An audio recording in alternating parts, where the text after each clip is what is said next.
Let me tell you about a phone call I get way more often than what I should. A family buys a perfect house.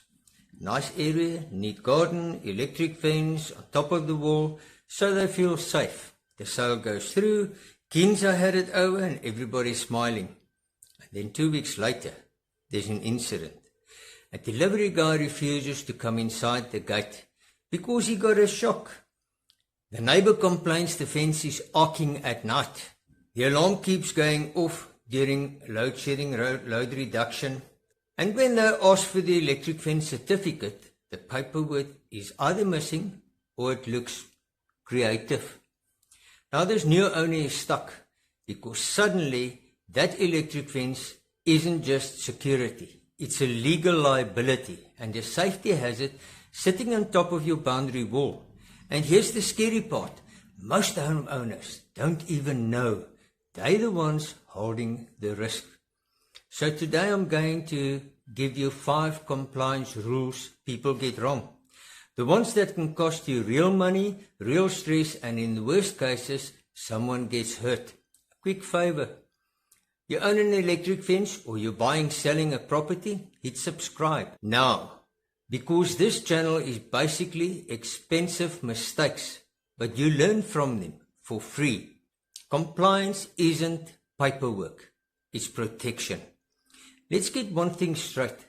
Compliance isn't about being fancy. It's not admin. It's not something you worry about only when the conveyancer asks for it. Compliance is your protection plan.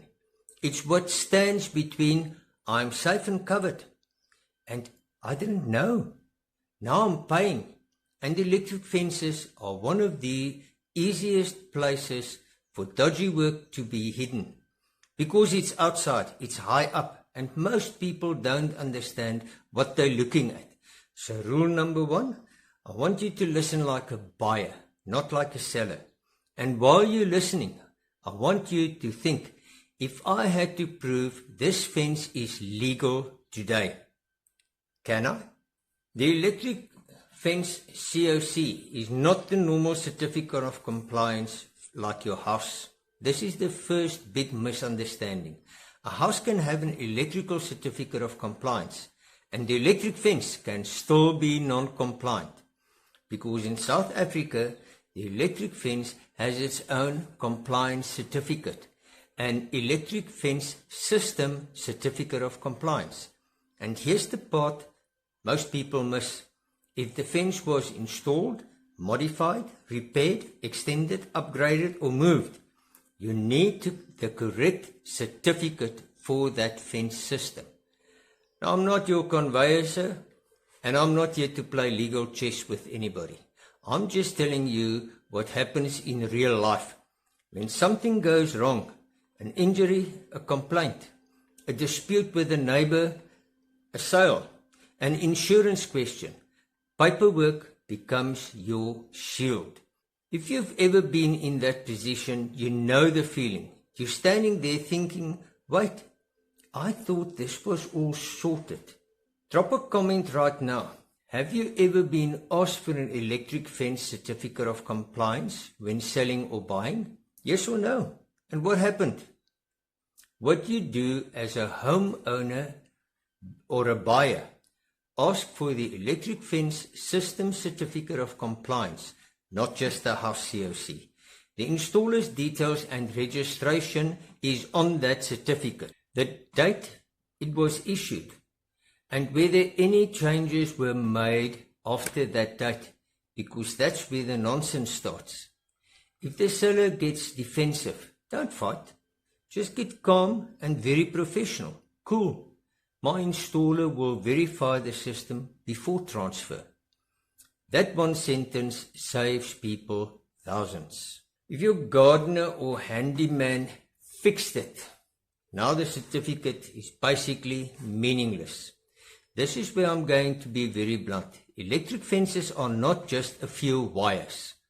The moment someone adds extra strands, joins broken wires with whatever was lying around, or just twisting them around the line, or move the fence to paint the wall, connects it to different metalworks, makes it stronger because the criminals are getting more clever. You may have just changed the system into something non-compliant.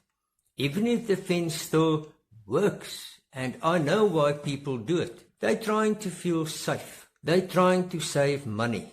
They're trying to make a plan. But the emotional truth, safety built on shortcuts is fake safety. It feels good until the day it fails.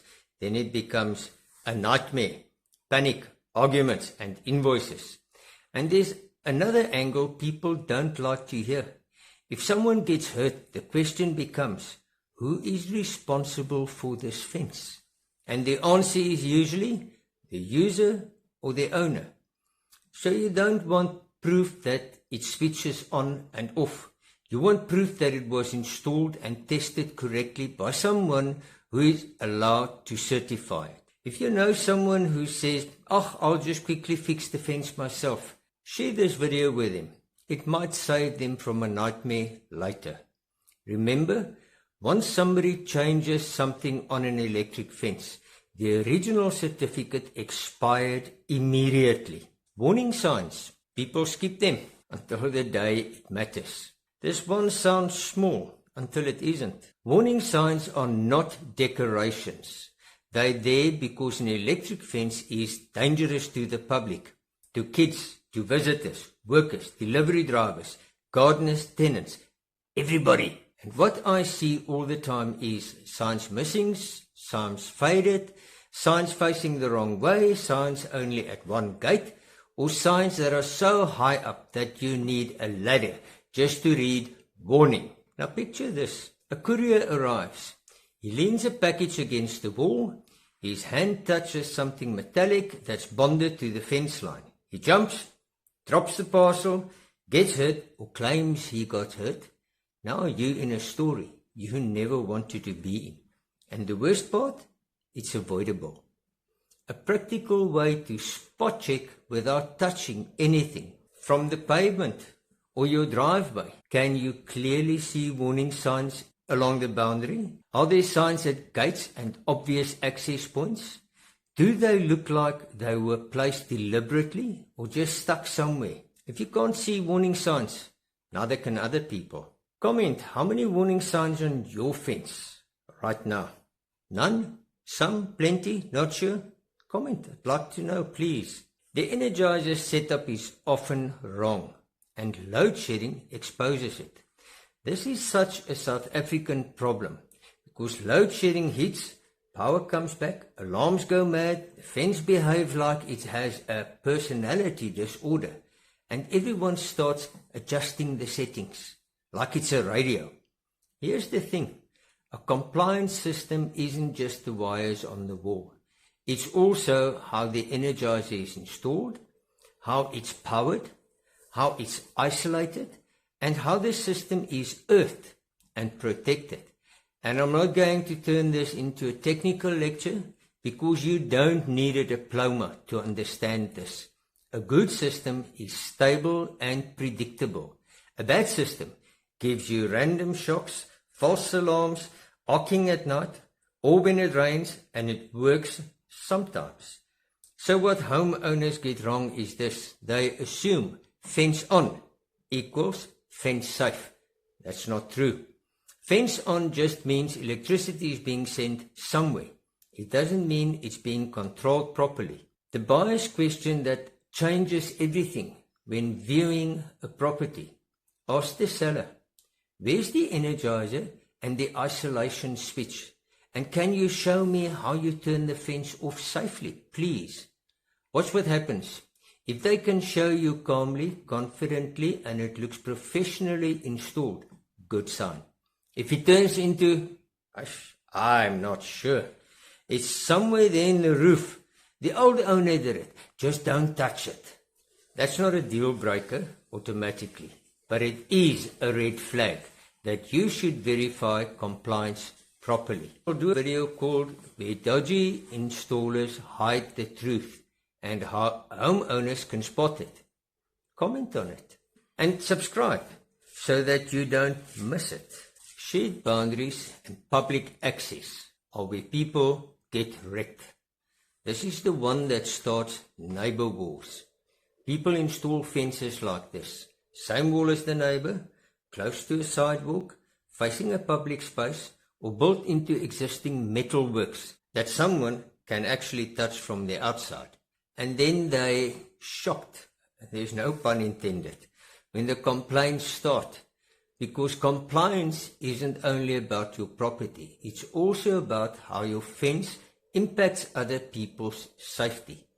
If your fence can reasonably be touched from a public area, or if it's installed in a way that creates risk beyond your boundary, you're inviting trouble.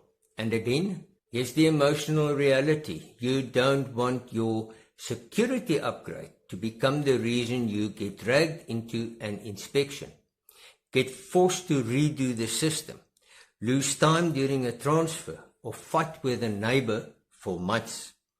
A simple mindset. Don't think, will this scare criminals? Think, would I feel safe, comfortable if a child walked past this fence every day? If the answer is no, fix it properly, immediately, please. The 60-second checklist. What do you do before you buy, sell, or you sign? Alright, if you remember nothing else, remember this. If you're buying a house with an electric fence, ask for the electric fence system certificate of compliance, not just the house's COC. Ask who installed it and whether they registered to issue that certificate. There's a registration number on the certificate of the person who signed the certificate. Make sure that registration number is registered with the Department of Labour. Ask if anything changed since the certificate date, repairs, extensions, upgrades, and do a visual check. Warning signs, neatness, no obviously DIY joints, nothing hanging loose. Ask them to show you how to safely isolate the fence system. If any of this gets weird, don't panic, just do the grown-up thing. Get a trustworthy professional to verify before you inherit the mess. Now I want your stories in the comments, please, because this helps other people avoid the same trap. Have you ever seen a dodgy electric fence installed? What was the red flag? Missing signs? Sparking at night? Certificate that looks like it was printed at a taxi rank? Tell us. Look, crime is real. People want to protect their families. I get it. But real protection isn't just higher volts and more wires.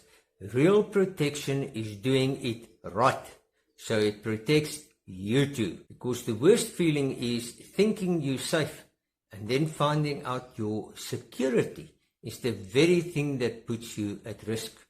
If this video helped you, hit like so it reaches more homeowners, and hit subscribe, because we're building a channel that makes South Africans harder to scam. And drop your story in the comments. I read them and I use them to shape the next video. I'm Stephen. I'll see you in the next one.